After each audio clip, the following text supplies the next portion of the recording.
في كائن هنا مش عارفه اطلع بسببه بجد. عايزه من الصبح اعمل لكم ستوري، مش عارفه اعمل ايه. بس يا ماما، خلاص يا حبيبتي. طب خلاص، نعمل ستوري بعد كده عيطي زي ما انت عايزه. نعمل ستوري واحده بس. ف عايزه اقول لكم على مفاجاه حلوه قوي. تعالوا الستوري الجايه. بقى الكائن الصغير ده، الكائن اللي انتوا شايفينه ده، هو ده اللي مخلينا مش عارفين ننام.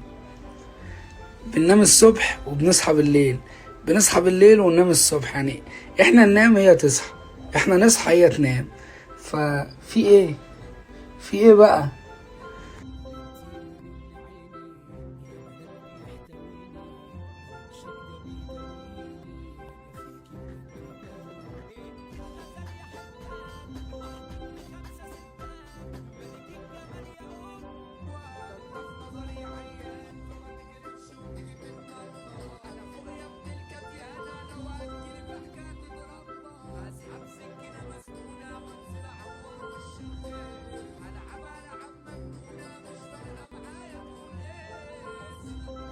لما بقيت كنت عايزة أبقى قدوة، بس الحمد لله بقيت عبرة لمن يعتبر.